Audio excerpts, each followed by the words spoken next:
Tonight on CBC Vancouver News. It's completely underwater. Stressed. An anxious wait for people in the Fraser Valley as floodwaters surround homes. I am extra cautious. Plus, she loved going to school because here in Canada, going to school is actually fun. she had just arrived in Canada with her family for a better life. But a tragic crash has killed a young girl in Surrey. And This is a soccer market. The World Cup is coming here for a reason, and so we have to find a solution. a new venue on an historic site? The Vancouver Whitecaps and the city look at building a new stadium where horses have raced for more than a century. This is CBC Vancouver News.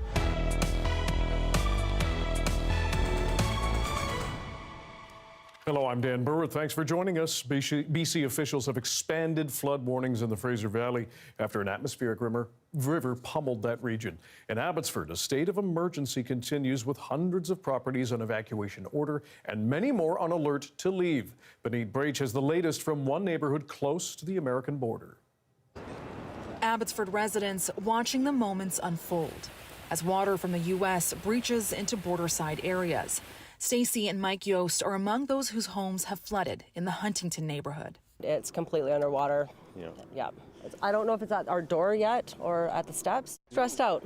Absolutely stressed out. Unreal. And I don't know what is going to happen in the next few days. After relentless rain forced water levels to breach the Nooksack River in the U.S., it remains a dynamic situation. Stressed, but we'll see. It's kind of came in pretty fast. I am extra cautious. Yeah. The anxiety is there, but I mean, from the first experience that we've had, not really that much, right? For others, the flooding brings back worries many already know too well. So a lot of the people around here, they're going to have trepidation. They're going to be on edge because they don't know what's going to happen. In 2021, Abbotsford Sumas Prairie faced catastrophic flooding. The city says this flooding event is tracking as a lesser event.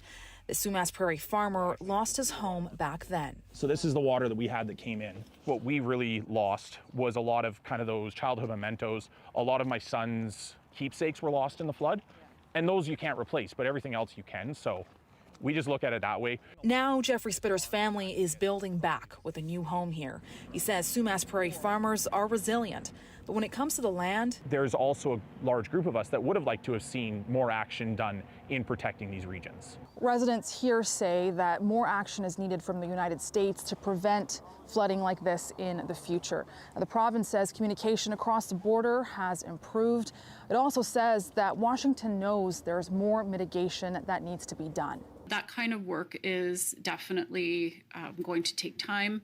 In the meantime, we need to be more prepared on this side. And so some of that coordination and information sharing really helps improve our emergency response. Looking ahead, BC's River Forecast Centre says rainfall rates have eased for now, but flood warnings remain. A reminder for residents to remain vigilant and be prepared. Benit Brach, CBC News, Abbotsford. And just south of the border, the flooding is impacting Washington state even more severely. Officials there have declared a state of emergency and are anticipating evacuation orders for up to 100,000 people. River overflow caused a mudslide to crash down on a highway and trap people in floodwaters. Meanwhile, fire and rescue services have been busy responding to flooding-related rescue since last night.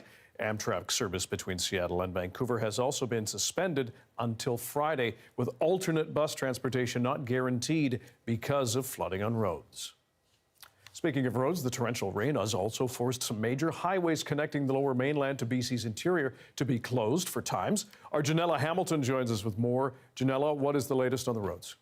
Dan, the Coquihalla Highway has reopened in both directions after it was shut down Wednesday night between Merritt and Hope. And Highway 99 linking Pemberton and Lillooet is also back open. Highway 3, though, remains closed between Hope and Princeton, and Highway 1 is also closed east of Bridal Falls due to a mudslide. However, travelers can detour using Highway 7. Here is a look at that mudslide on Highway 1 near Bridal Falls. You can see crews working to clear debris and divert water off the road. The city of Chilliwack and Abbotsford have both declared states of local emergency due to the risk of flooding.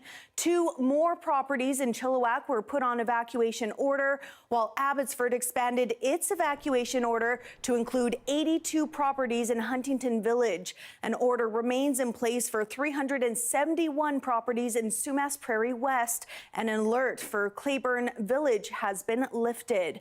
Meanwhile, the city of Fernie has issued a critical warning to residents. It says its wastewater system has been swamped with rain and floodwater and is at risk of catastrophic failure. They are asking people to save water by limiting laundry, dishwashing, showers, and all non-essential water use. The city says it is releasing wastewater into the Elk River to try to ease pressure. Dan? Janella Hamilton, thanks very much. Now, staying with the roads, our Saurabh Sandhu headed to Hope to hear from truckers who have been stuck and trying to find a way to make their deliveries. The highway was closed.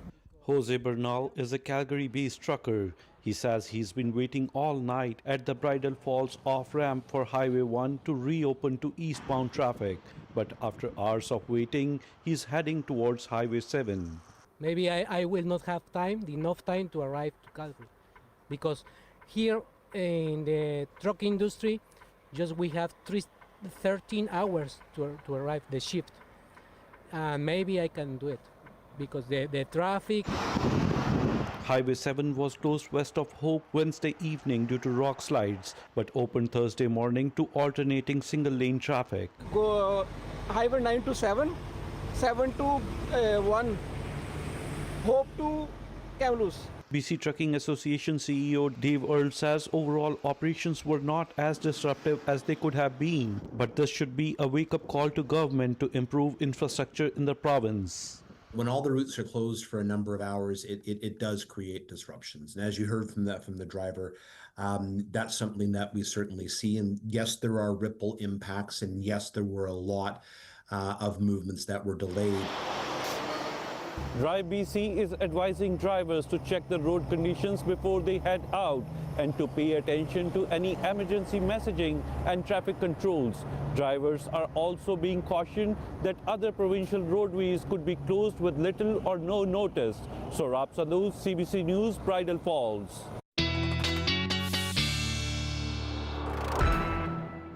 Our science and climate expert, Darius Madavi, here with a first look at the weather and an update on evacuations. That's right.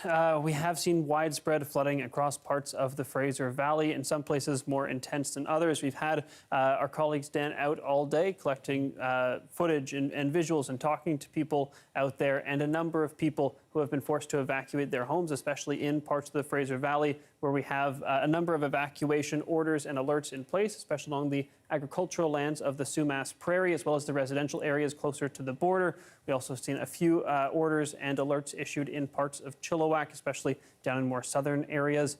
As we zoom out here, a number of flood warnings remain in place. Many of the high stream flow, or all the high stream flow advisories and flood watches have dropped, but these warnings still in place for the Sumas Prairie, as well as large parts of the Similkameen, so the area connecting the BC coast to the interior. Those likely to either flip-flop or remain in place entirely over the next several days as we have more atmospheric river events possible, especially next Sunday and Monday. We'll talk more about that later in the show, Dan, but I also want to highlight the Nooksack River, which we've heard a lot about bursting its banks, connects via the Sumas River up here to BC. It's one of the big things we'll be watching to see how much more those river levels rise. Okay. Darius, thanks very much. Thank you.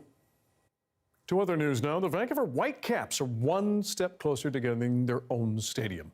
The team and the city have agreed to negotiate terms for a new venue and entertainment district at Hastings Park.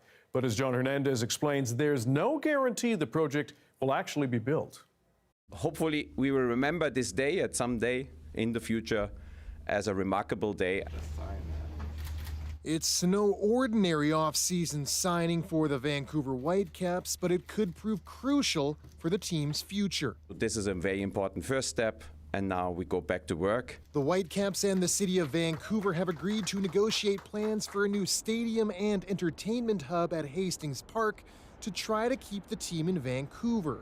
The operators of Hastings Racecourse recently shut down horse racing at the track after 136 years. This negotiation period will run through the end of 2026 with the ultimate goal of arranging a long-term lease between the city and the Vancouver Whitecaps. It's Ali Ahmed! It's in!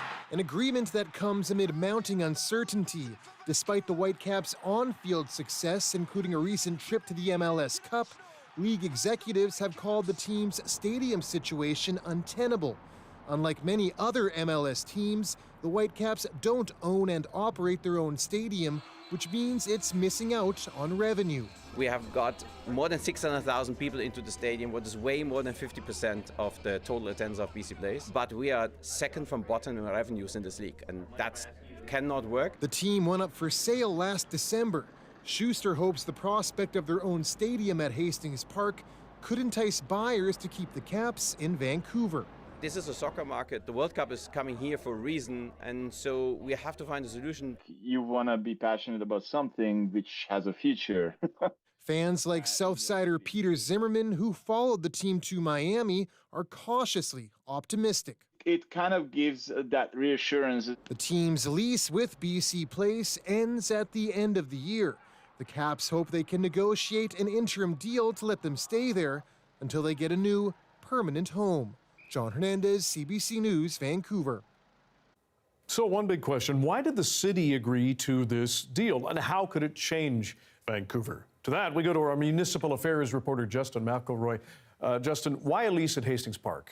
A number of reasons, Dan. This works to meet the needs of all the key stakeholders here, the Whitecaps, the city, and the provincial government. The city and provincial government don't want to spend taxpayer dollars on a solution to this situation, but the Whitecaps need land for a stadium. Hastings Park is big. It's on major transit routes right now. With Hastings Racecourse being shut down, there's an opportunity and a window there, so all sides see this as a possibility that could create something in the future that works for the Whitecaps, and having the lease there instead allows them to use the land without it being onerous on the financial end. And so talk today is about this stadium, but this could be much bigger than just a venue.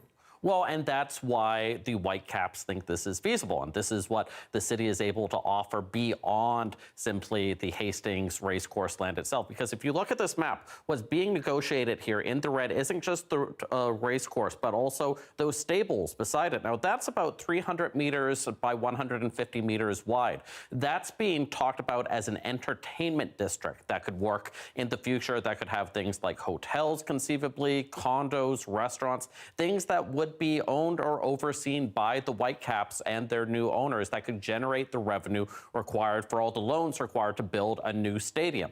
And as the Whitecaps CEO said, that is pretty key to making the finances work. If you have to build a stadium in Vancouver and it's only the stadium, then the cost of building a stadium as a private organization will not put you in a financial better situation than we are now if you look into the cost and that you have to pay off this cost. So we have to develop a whole plan around this. And that plan could involve rezonings. It could involve rapid transit from the North Shore, like TransLink has been talking about. A lot of moving parts. There are a lot of steps that could happen, but we'll see in this negotiating window over the next year whether the Whitecaps can come up with a plan that might be able to work. Justin McElroy, we always appreciate your time and perspective. Thank you. Surrey police say a business in the Newton area has been hit once again by gunfire. They believe it to be linked to a series of extortion cases. Investigators say this is the second time someone was shot at Star Auto Body in recent months. The first was October 10th. In this most recent case, several shots were fired at the business around 3:30 in the morning. No one was inside at the time. No injuries have been reported, and no one has been arrested yet. Several Metro Vancouver mayors are presenting a united front, releasing a letter calling on Premier David Eby to repeal a set of new provincial housing laws. The province's housing legislation has been one of the most ill-conceived, poorly thought out policy initiatives that this province has ever suffered under. 15 of the region's 21 mayors signed the letter concerned with what they call limited coordination and consultation with local governments. The province says the laws will boost housing supply by legalizing small-scale multi-unit housing in single-family zones and mandating higher densities around transit. BC Housing Minister Christine Boyle says she will discuss the mayor's concerns. We're going to take you inside the new St. Paul's Hospital. Construction underway and set to open in 2027. Stay with us.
She was looking forward to starting school in a new country. But the family of a 9-year-old girl has been left shattered after she was killed in a crash in Surrey last week. As Sarab Sandhu reports, they'd fled to Canada fearing persecution in their home country just days before the tragedy. 9-year-old Shamima Khan's family says she was walking home with her father from school when she was hit by a truck. Her dad crossed first, waited until everyone crossed. There were 2 other younger children he was also carrying, and there was groups of crossing together, so he waited, and in the middle, that happened. Police say Shamima suffered serious life-threatening injuries and was taken to hospital, but she passed away on Sunday. They did warn us that she was not gonna survive. There's a chance she might not survive. Khan says Shamima and her family had moved to Canada just last month, and Shamima was excited to start school in a new country. She was really excited because she got to try out some new dress that she wanted. She was really happy going to school that day. I mean, she loved going to school because here in Canada, going to school is actually fun. Shamima's uncle Nasir Khan says he sponsored his brother and family on a refugee visa from a camp for Rohingya Muslims in Bangladesh. They had been living there for a number of years. I give them better life.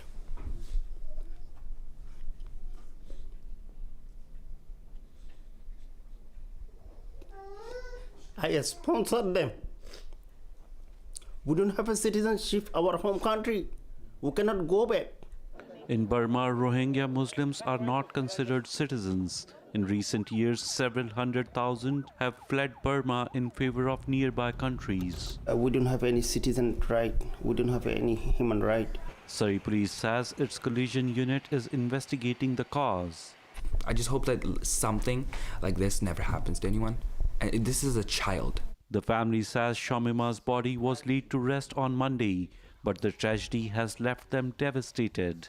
We all know and hope that she's in a better place. And we pray for her. Saurabh Sandhu, CBC News, Surrey.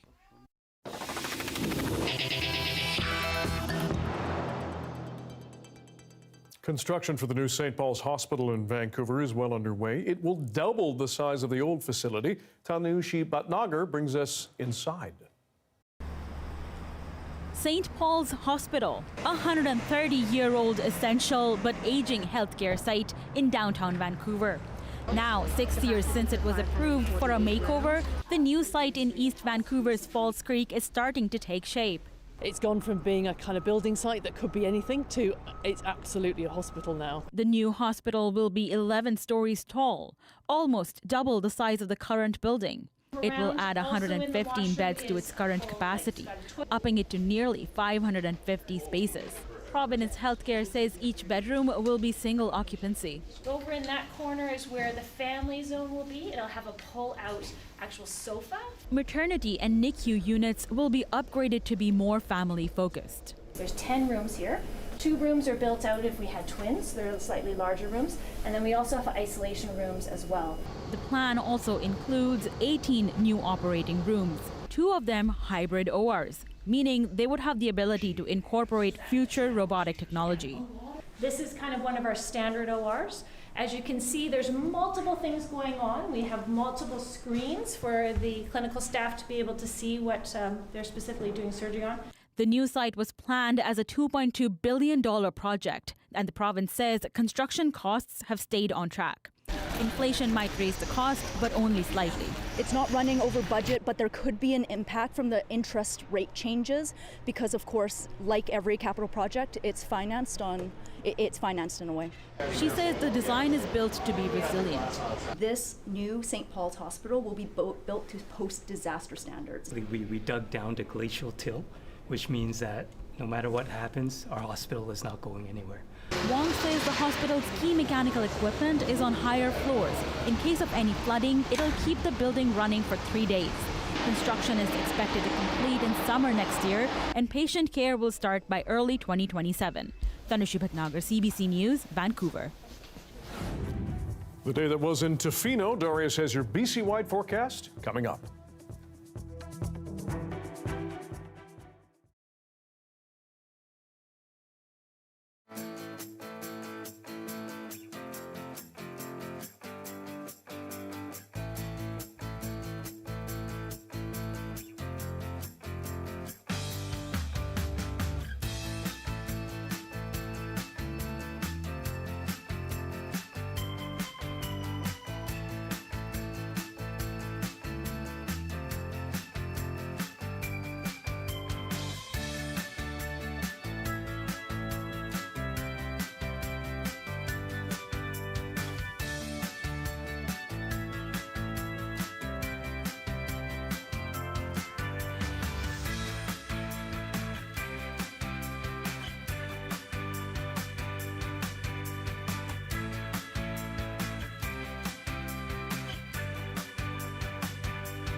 40 years ago, SkyTrain opened its doors to passengers for the first time in BC. With an estimated price tag north of $800 million, then Premier Bill Bennett proclaimed it the future of transportation. He unveiled the new transit system at Waterfront Station a few months before Expo 86. Take a look.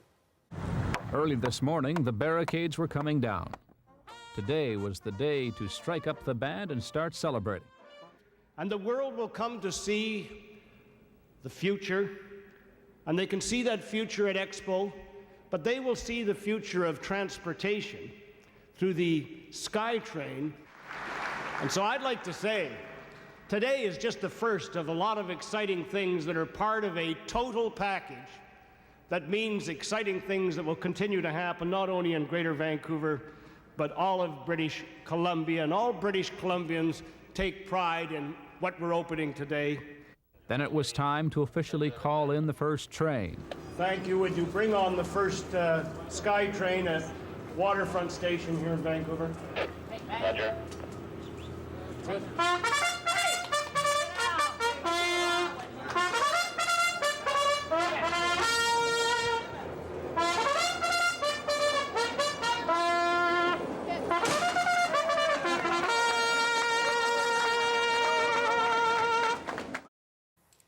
Now, since then, this transit system has become an iconic part of the Lower Mainland. Just last year, TransLink says there were more than 400 million boardings. Joining us now to reflect on the way SkyTrain has shaped our region is Mike Richard. He's the BC Rapid Transit Company's Vice President of Operations. Mike, you've been with the company for 35 years, I understand. What do you remember about the early days of the system? And we do have an image of a person who looks an awful lot like you when this whole system began. We're going to show that. But what goes through your mind when you think back to that time?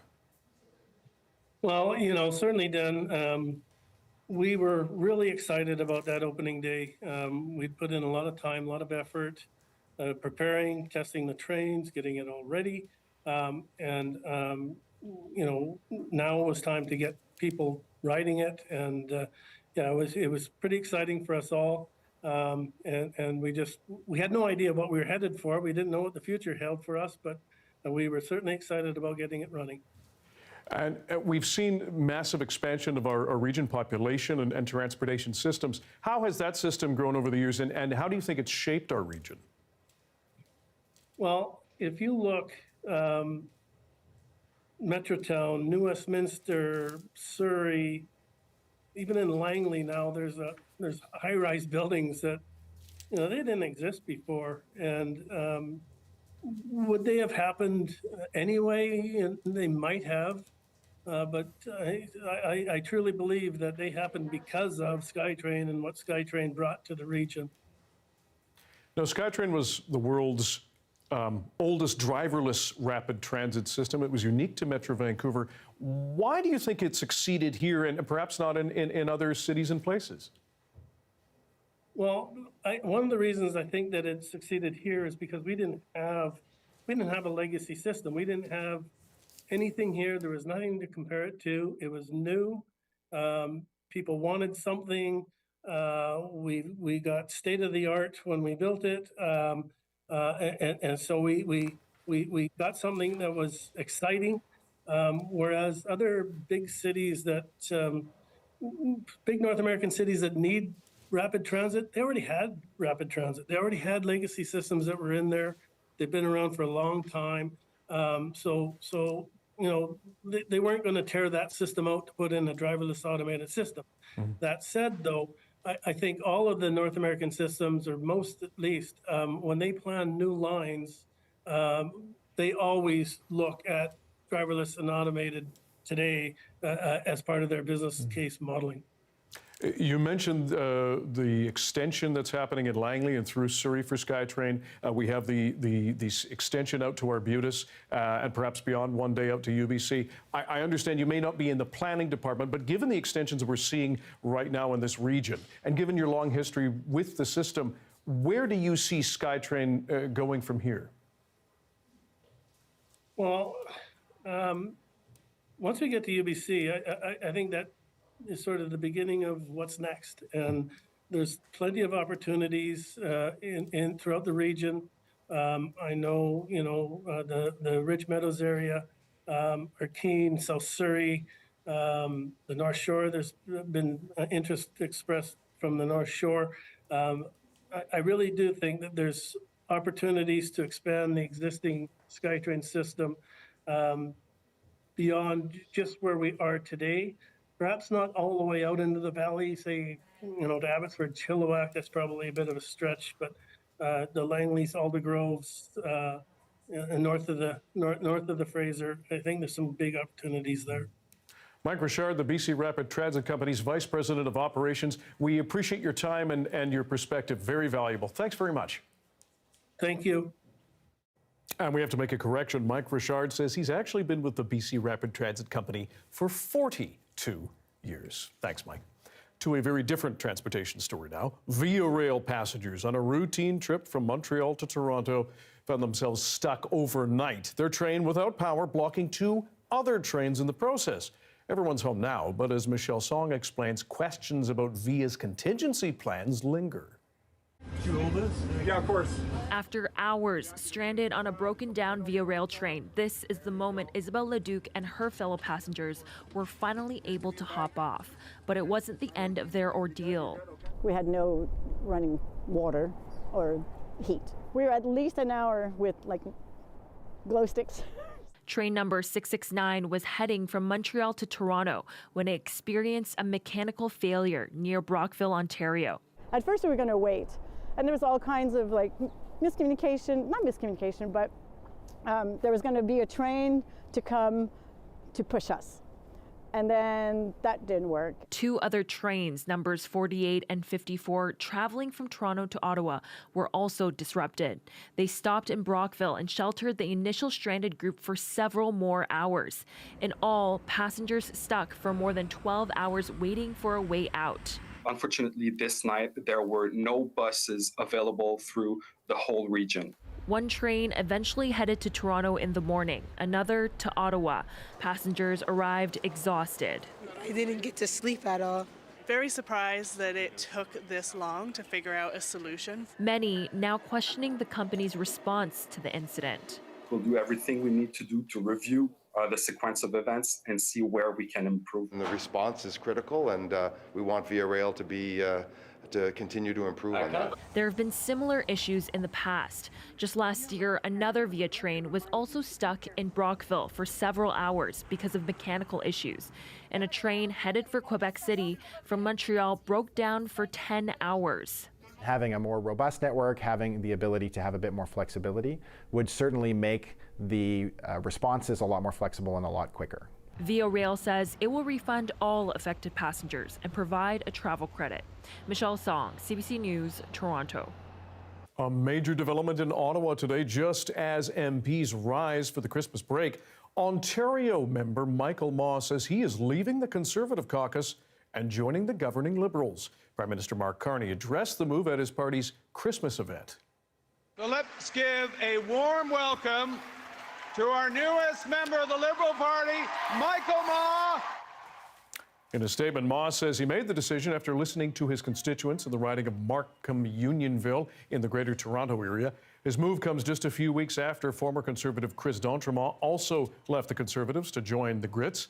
The new addition to the Liberal caucus means Carney is 1 seat shy of a majority government of 172.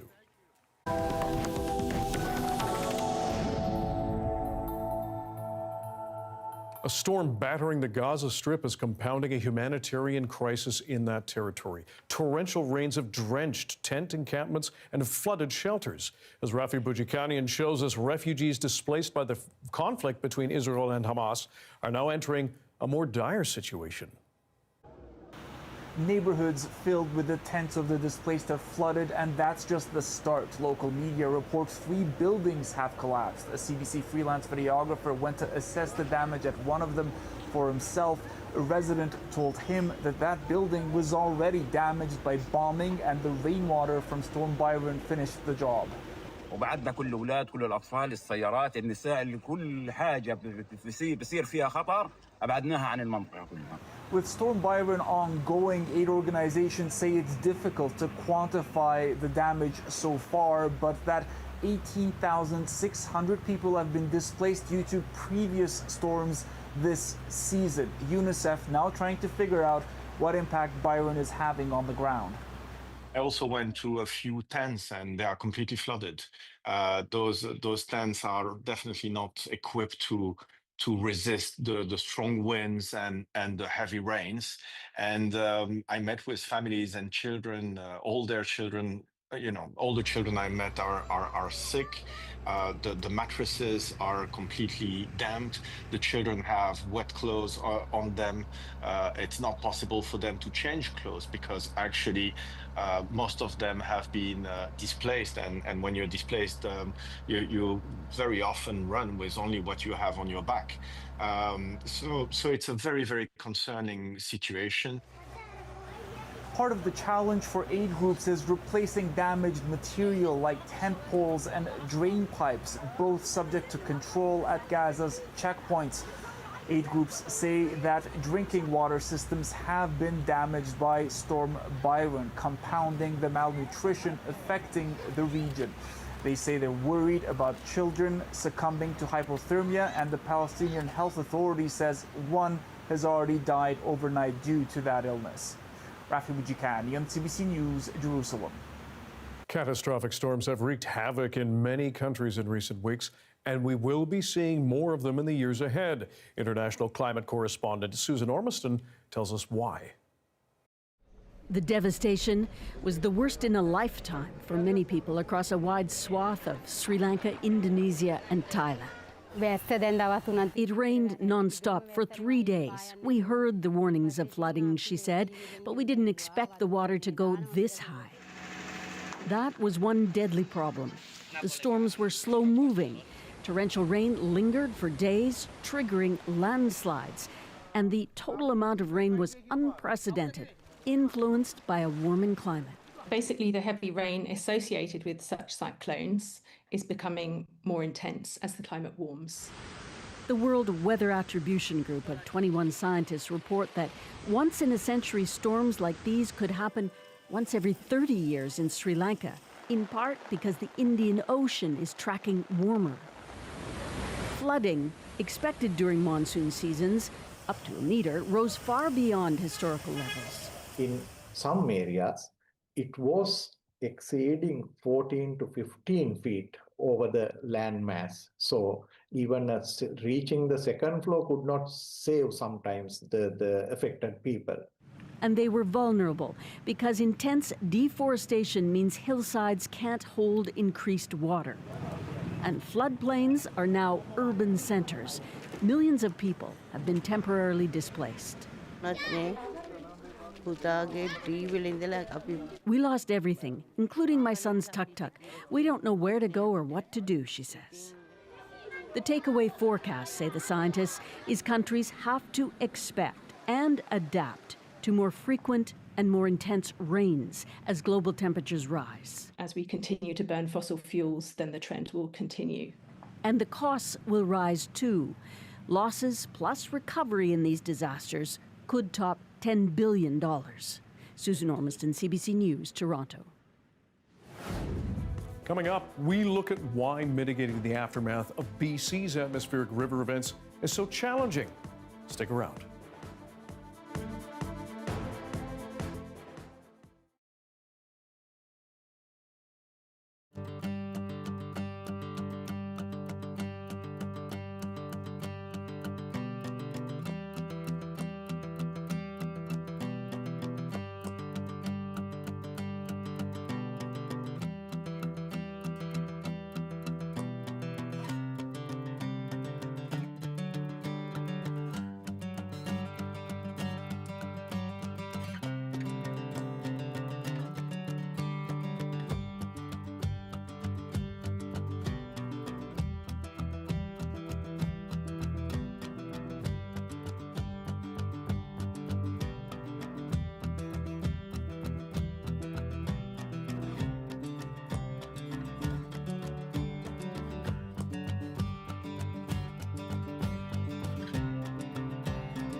Back to our top story tonight. The onslaught of rain in BC has now paused, but floodwaters are still rising, with parts of the interior under flood warnings and parts of Abbotsford under evacuation order.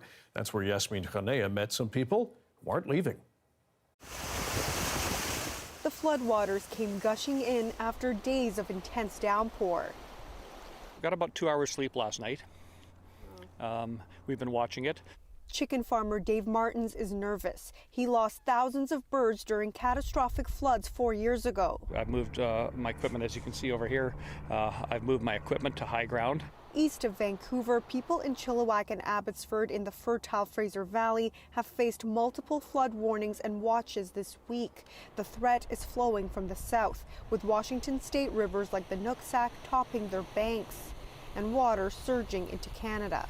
While some areas are improving in through the valley, the Sumas particularly, we do expect to see the potential for ongoing challenging conditions as we go through the day today. New evacuation orders were issued Thursday for the Abbotsford area. This couple discovered their house was underwater through door cam footage. I don't know what is going to happen in the next few days. So see a lot more rain coming. Sunday, Monday, Tuesday, Wednesday, so it's only going to get worse. But others are choosing to stay put, remembering how during the 2021 flood they were kept away from their homes for days. But I'm not going to go until I can see it's going to start coming in my house. South of the border, up to 100,000 people face potential evacuations. We understand that many folks have experienced significant floods in the past and that they may feel they can ride it out. The flooding levels we're looking at are potentially historic in nature. In BC, officials say they're in better shape to deal with the floods since 2021 thanks to infrastructure upgrades, but say more work needs to be done south of the border. That kind of work is definitely going to take time, and in the meantime, we need to be more prepared on this side. Yasmin Khanea reporting from Abbotsford tonight. So why, after dealing with the catastrophic floods of 2021, are we still struggling in some ways to cope with what are sizable but predictable atmospheric rivers? The CBC's Johanna Wagstaff explains why mitigating the aftermath of such heavy rain might be, in part, out of our control. The rain may have stopped for now, but here in the Sumas Prairie, the waters are still rising, and it's all coming straight from the border. The Nooksack River in Washington is flooding, and its water is creeping north into Sumas Prairie for a second time in 4 years. It's like a slow-moving tsunami. You can literally watch the peak build south of the border and then see that surge push north for hours afterward. That watching and waiting feels helpless and dependent on our American neighbors making infrastructure changes. We've seen this before, of course. In November 2021, the Nooksack River breached its banks in northern Washington, sending a torrent of water towards the Fraser Valley. The resulting flooding in Abbotsford Sumas Prairie closed Highway 1, forced thousands of people from their homes, and caused more than $1 billion in damage. Even before 2021, officials in Abbotsford hoped they could persuade the Americans to build a dike along the north bank of the Nooksack. But those efforts are ongoing amid worries that keeping the water south of the border would aggravate flooding in Washington state communities. So I want to point to the Sumas River Watershed Flood Mitigation Planning Initiative for the work they're doing, and also the Transboundary Initiative over the border with Washington. So it's not that people aren't thinking about these things. They do take a while, but also I do think that they could have come a little quicker. And being at the bottom of the hill, so to speak, well, here's how it plays out. Once the water hits the old Sumas Lake drainage network, the troughs and ditches designed to pull water out of the basin, it actually gets focused and moves faster. That's why gauges here keep rising long after the rain clouds in Washington move away. Atmospheric rivers are part of this region's natural cycle. They supply up to 90% of annual precipitation in the Pacific Northwest. But 2 of these doozies in 4 years, well, that's the fingerprint of climate change. Scientists tracking trends since the 80s have found that these storms have grown 6 to 9% larger, 2 to 6% more frequent, and after 2021, researchers concluded warming had made that disaster 60% more likely. I wouldn't be surprised if that number looks very similar when the analysis for this event is done. So are we surprised 4 years later that we are once again watching the waters in Washington? Not really. A warmer world doesn't just intensify storms, it reshapes the odds. And rivers like the Nooksack and the Sumas write the ending that is still unfolding, with another atmospheric event just around the corner. We're watching the forecasting of this next atmospheric river. So We really would like to see the stream levels recede a little bit, or as much as possible, before this next atmospheric river. The weather update is brought to you by BC Cancer Foundation. Give today to bring more progress and possibilities to patients and their families. Your donation changes everything.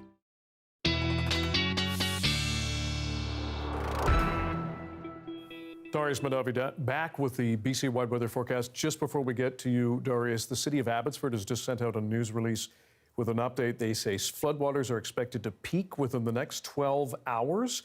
Floodwaters in Sumas Prairie and Huntington Village within the next 12 hours expected to peak. Water levels on the Abbotsford side of the border continue to rise, and based on their current modeling and data from the 1990 flood event, water is anticipated to reach Highway 1 late tonight or early tomorrow morning. Our newsroom will be tracking all of this and updates online as well. And later this evening, a busy day for everybody watching this, you yourself, and lots of watches and warnings. That's right, and that makes sense with what we would expect to see, given historical events and just given how long it takes that water to continue to head up north of the border.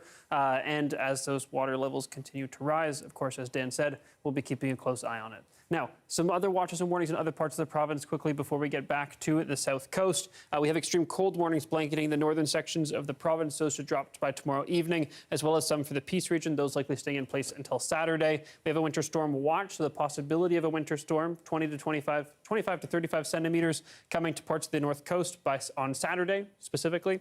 And then snowfall warnings in some parts of the province as well. They're probably 15 to 20 centimeters of snow coming to some of those areas. Now, the one thing I wanted to mention, this is one of the most important things. If you're going to take away anything from this, it's going to be this. We have one atmospheric river heading towards the central coast, a weaker one, but heavy rainfall expected there. That is going to be coming tomorrow and Saturday. Then we have another branch of this atmospheric river coming to reach the south coast once again, Sunday and Monday. Now, we're a few days out, so there's a bit of uncertainty. It could end up going north of us. It could go south of us, but there's also a chance that it hits the lower mainland very directly and drops a lot of rain once more. Let's zoom in here and take a look at what the rainfall would look like. This is Monday. You can see that heavy rainfall, again, concentrated on parts of the Fraser Valley. We're running this back now. This is another loop, but we're seeing that consistent rainfall over the next couple days. And then as we get into Sunday and Monday, we really start to see it pick up in the Fraser Valley. This is going to take a little bit too long, so I'm just going to zoom out here to the rest of the province, where we have more snow breaking into parts of the interior. Again, this is that atmospheric river over the next couple days hitting the central coast, breaking into the interior, spreading heavy snow throughout the central interior and down towards the southeast. We may see pretty high snowfall accumulations on parts of the central coast, especially in the Caribou Dam. And last thing I want to show you before we quickly do the 5-day forecast is just these rainfall totals expected over the next 4 days for parts of the west coast of the island. Very high precipitation totals, as well as for parts of the Fraser Valley. Once more, as much as 125 millimeters in Chilliwack. And here is our conditions for tomorrow and the 5-day, Dan, because that's all the time we've got. It's okay. Important information. Thank you. Thank you. Two of the ocean's top predators working together in BC waters to eat? Or in a new study after the break, you will want to see this.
Hi, I'm Amy Bell, and this is your CBC Inbox.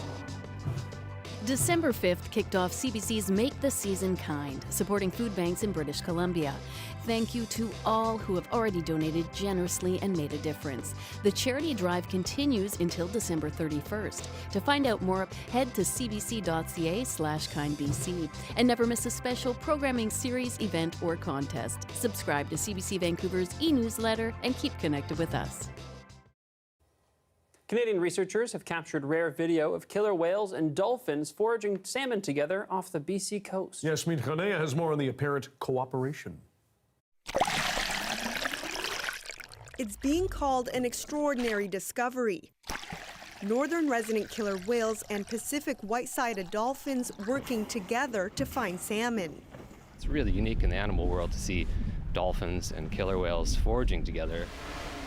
Scientist and drone pilot Keith Holmes made the discovery off Vancouver Island by accident while conducting another study.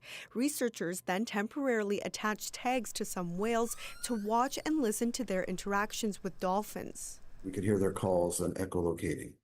But on top of that, we were hearing the dolphins echolocating. And as we started to compare things, we were noticing that the killer whale was going quiet.